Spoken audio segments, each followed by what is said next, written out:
आज हम पढ़ेंगे हड़प्पा सभ्यता का नाम हड़प्पा क्यों पड़ा, क्योंकि हड़प्पा सभ्यता ये काफ़ी इम्पोर्टेंट टॉपिक है एक हिस्ट्री के हिसाब से भी। और हरियाणा के अंदर हड़प्पा सभ्यता कहाँ कहाँ तक फैली हुई है और यहाँ से रिलेटेड जो क्वेश्चन है वो काफ़ी इम्पोर्टेंट है, वो आते हैं एग्ज़ाम के अंदर, यहाँ से क्वेश्चन काफ़ी बनते हैं।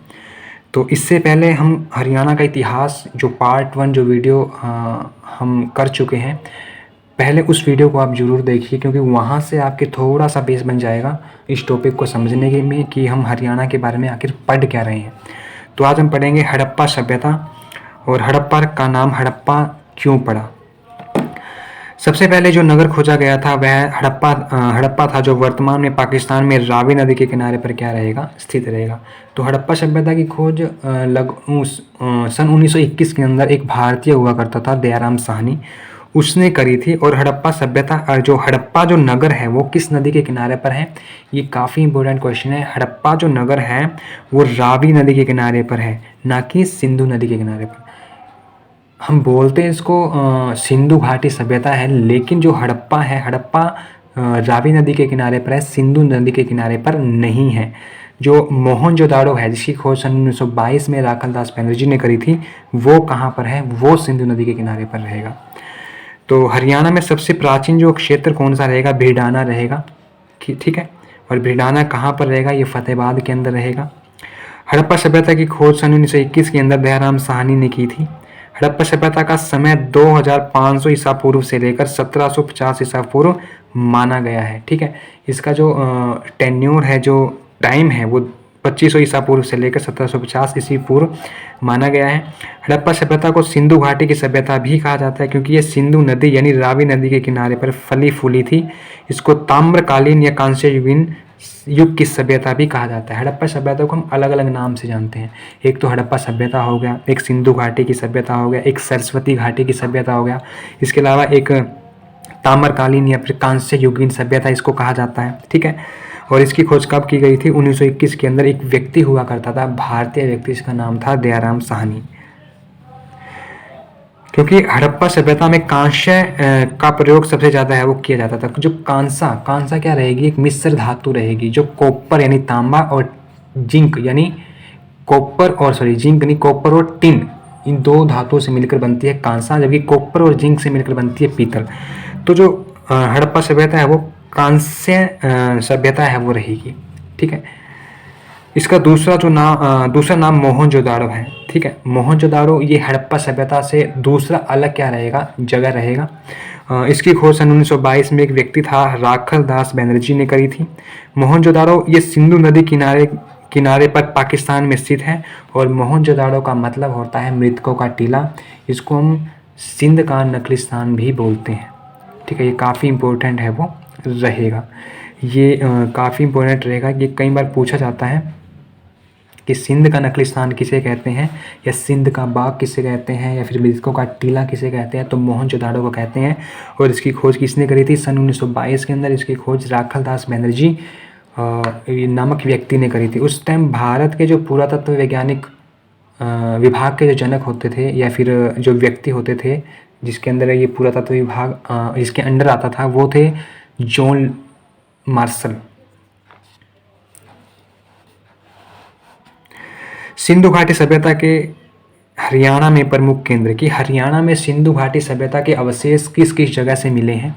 पहला है सीसवाल सभ्यता। सीसवाल कहाँ पर रहेगा, सीसवाल हमारा जो हिसार जिला है वहाँ पर रहेगा। इसकी खोज सन 1938 में डॉक्टर सूरजमान ने की थी, जो कि इतिहास के प्रोफेसर थे।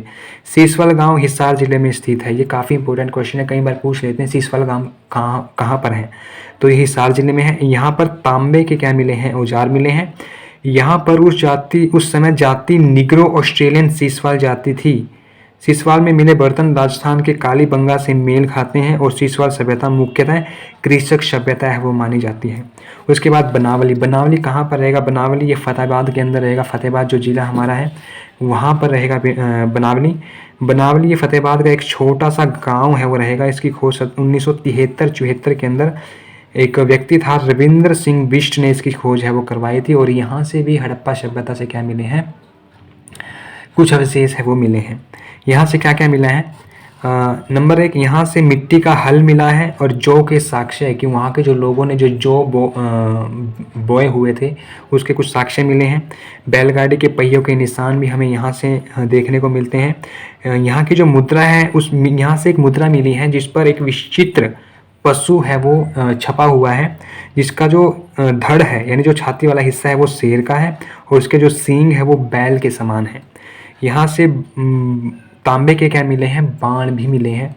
इसके अलावा अर्ध जले जौ के अवशेष यानी आधे जले हुए जौ के अवशेष भी यहाँ से मिले हैं और मिट्टी से बने हुए कुछ खिलौने भी हमें यहाँ से देखने को है वो मिलते हैं। उसके बाद तीसरा जो काफ़ी इम्पोर्टेंट है, यहाँ से क्वेश्चन बनते हैं राखीगढ़ी। राखीगढ़ी जो हिसार ज़िले के अंदर ये गांव आता है और ये हड़प्पा सभ्यता का पूरे भारत के अंदर क्या रहेगा, सबसे बड़ा केंद्र ये रहेगा। ये हिसार ज़िले के अंदर आता है तो एशिया का सबसे बड़ा टीला भी कहाँ पर रहेगा, हिसार के अंदर है वो रहेगा। इसके अलावा राखीगढ़ी हिसार में स्थित है। राखीगढ़ी भारत में दूसरा सबसे बड़ा हड़प्पा कालीन स्थल है। पहले ये पहले नंबर पर था लेकिन वर्तमान में ये दूसरे नंबर पर है। क्यों? क्योंकि गुजरात के अंदर एक जगह है धोलावीरा। हाँ, ये धोलावीरा था जो गुजरात के अंदर आता है और वहाँ से क्या मिला है, खेल स्टेडियम मिला है। ठीक है, इसका उद्घाटन कार्य 1963-69 में डॉक्टर सूरजबान और 1997-99 अमरेंद्र नाथ के द्वारा किया गया। राखीगढ़ी प्राचीन भारत में चोटांग नदी या फिर दृश्यवती की नदी के किनारे पर बसा हुआ है। राखीगढ़ी को मोहनजोदाड़ो की बहन भी कहा जाता है। ठीक है, राखीगढ़ी क्या रहेगी, मोहनजोदाड़ो की बहन भी रहेगी। हरियाणा में या पूरे भारत के अंदर राखीगढ़ी से सबसे ज़्यादा अवशेष है वो देखने को मिलते हैं। ठीक है, उसके बाद यहाँ से हमें क्या क्या अवशेष देखने को मिले हैं। विश्व विरासत कोष की मई 2012 में रिपोर्ट में खतरे में एशिया की विरासत स्थलों में राखीगढ़ी स्थल भी शामिल था। भारतीय पुरातत्व विभाग ने राखीगढ़ी में तकरीबन 5000 वर्ष पुरानी कई वस्तुएं बरामद है वो की हैं। यहाँ से जो वस्तुएं मिली हैं वो लगभग 5000 साल पुरानी है। और राखीगढ़ी में लोगों के आने जाने के लिए बने हुए मार्ग, जल निकासी की प्रणाली, बारिश का पानी एकत्रित करने का विशाल स्थान था। कांस्य सहित कई धातुओं की वस्तु यहाँ से मिले। यहाँ से जो अवशेष मिले हैं उसमें साफ साफ ये दिखाई देता है कि लोग किस रास्ते का यूज किया करते थे आने जाने के लिए। ठीक है, कौन सी धातु का वो यूज किया करते थे। गेहूं, जौ, चावल के साक्ष्य भी यहाँ से मिले हैं। यहाँ से मृदभांड मिले हैं। मृदभांड यानी मिट्टी के बर्तन जिनके ऊपर चित्रकारी है वो की गई थी, तो ये भी कहाँ से मिले हैं, राखीगढ़ी से मिले हैं। उसके बाद अगला जो है वो है भिड़ाना। भिड़ाना ये हमारे हरियाणा के अंदर सबसे प्राचीन क्षेत्र रहेगा जहाँ पर सबसे प्राचीन क्या रहेगी, सभ्यता के अवशेष मिले हैं। भिड़ाना भारत के उत्तरी राज्य हरियाणा के फतेहाबाद जिले का एक छोटा सा क्या रहेगा, गांव रहेगा। भारतीय पुरातत्व सर्वेक्षण विभाग के शोध से पता चलता है कि यह सिंधु घाटी सभ्यता का अब तक का खोजा गया सबसे प्राचीन नगर है।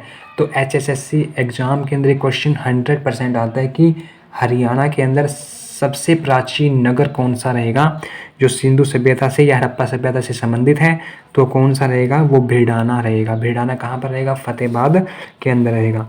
तो HSSC के अनुसार भिड़ाना ही माना गया है। यह नगर सरस्वती नदी के किनारे पर बसा हुआ है और इसका जो उत्खनन है वो 2003-04 में शुरू है वो किया गया था। उसके बाद अगला है वो है कुणाल। कुणाल ये भी फतेहाबाद जिले के अंदर है वो आता है। सरस्वती किनारे नदी के किनारे पर यह बसा हुआ है। इसकी खोज सन 1986 के अंदर एक व्यक्ति था JS खत्री और एक M आचार्य के द्वारा इसकी खोज है वो की गई थी।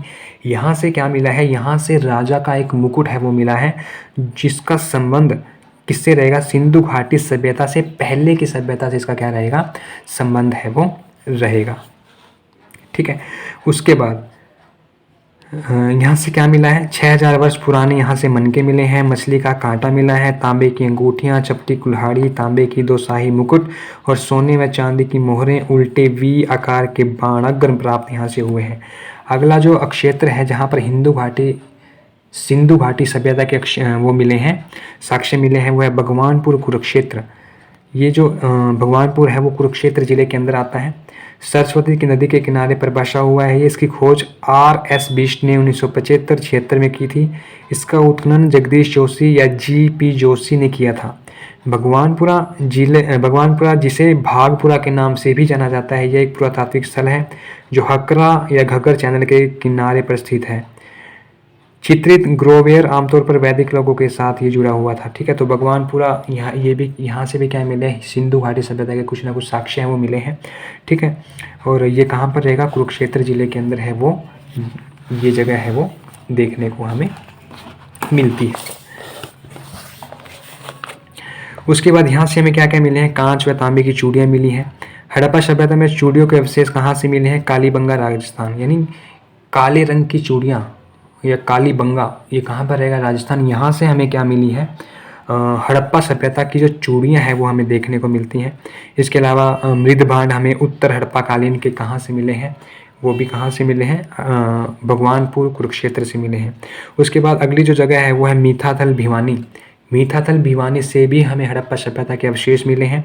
इसकी खोज 1967-68 में डॉक्टर सूरजभान ने करी थी। यहाँ पर अवशेष हड़प्पा सभ्यता से पहले के भी और बाद के भी तथा महाजनपद के समय के भी अवशेष यहाँ पर मिले हैं। यानी यहाँ से हमें जो अवशेष मिले हैं वो हड़प्पा सभ्यता से पहले के भी हैं और उसके बाद के भी हैं। जब महाजनपद का जो 6ठी शताब्दी से शुरू होता है उसके अवशेष भी हमें यहाँ से मिले हैं। इसके अलावा प्राप्त अवशेष की अगर हम बात करें, गुप्त कालीन और कुषाण कालीन और कनिष्क के सिक्के, समुद्रकालीन सिक्के, सोने चांदी की मोहरें, तांबे की कुल्हाड़ी 2 भालों के साथ, तांबे के 13 छल्ले, मिट्टी तांबे की चूड़ियाँ, हाथी दांत की पिन, ये हमें कहाँ से मिलती है, ये हमें मीठाथल भिवानी से मिलती है। तो गुप्तकालीन की अगर हम बात करें, गुप्तकालीन और कुषाण कालीन जो सिक्के हमें कहाँ से मिले हैं, मीठाथल भिवानी। ये क्वेश्चन आता है कि गुप्त काल से संबंधित और कुषाण काल से संबंधित जो सिक्के हैं वो हमें हरियाणा के किस जगह से मिले हैं, तो मीठाथल भिवानी से मिले हैं। इसके अलावा जो समुद्रकालीन सिक्के हैं, यानी जो गुप्त वंश का एक राजा होता था समुद्रगुप्त, जिसको हम भारत का नेपोलियन भी बोलते हैं। ठीक है, या दीनबंधु प्रचारक भी बोलते हैं। तो इससे संबंधित जो सिक्के हैं वो भी हमें मीठाथल भिवानी से हमें मिले हैं। इसके अलावा फरमाना खास दक्षखेड़ा, ये कहाँ पर रहेगा, रोहतक के अंदर रहेगा। इसकी खोज डॉक्टर विवेक दांगी ने करी थी और सभ्यता का दूसरा सबसे बड़ा शहर ये हरियाणा के अंदर है वो माना जाता है। पहला कौन सा रहेगा, राखीगढ़ी, और दूसरा कौन सा रहेगा, फरमाना खास या फिर दक्षखेड़ा है वो रहेगा। यहाँ से हमें क्या मिला, यहाँ से हमें कब्रिस्तान में 70 शव दफनाने का खुलासा यहाँ से किया गया है। यहाँ से कब्रिस्तान हमें मिला है जहाँ पर 70 शव हमें देखने को मिले हैं। जबकि उत्तर प्रदेश के बागपत जिले में सनाउली में दफन स्थल, इसमें 116 कब्रें हैं। यहाँ से सेल खड़ी की 4 मोहरें, नरकंकाल आभूषण मिले हैं। उसके बाद है दौलतपुर, ये भी जगह कहाँ रहेगी, कुरुक्षेत्र के अंदर। यहाँ से हमें क्या मिली है, मिट्टी की मोहरें, और ये शहर किस नदी के किनारे पर बसा हुआ था, चौटांग नदी के किनारे पर बसा हुआ था। उसके बाद रोहतक का एक शहर है गिरावड़, इसका उत्खनन कार्य 2006 में विवेक दांगी ने किया। यहाँ से मृद भांड पकाने की 2 भट्टियाँ यहाँ से मिली हैं। ठीक है, इसके अलावा कैथल का जिले का एक गांव है बालू गांव, जिसकी खोज सन 1970 में डॉक्टर सूरजभान ने करी थी। यहाँ से लाल और स्लेटी रंग के मिट्टी के बर्तन यहाँ से मिले हैं। ठीक है, तो ये था हमारा हड़प्पा सभ्यता, और हड़प्पा सभ्यता के जो अवशेष जो हरियाणा के अंदर मिले हैं, हड़प्पा सभ्यता की जो जगह हरियाणा के अंदर हैं उनके बारे में था ये आज का लेक्चर। तो आज का लेक्चर आपको कैसा लगा कमेंट करके ज़रूर बताइए। इसके अलावा वीडियो अच्छी लगी तो वीडियो को लाइक करें, चैनल को सब्सक्राइब जरूर करें। जय हिंद, जय भारत।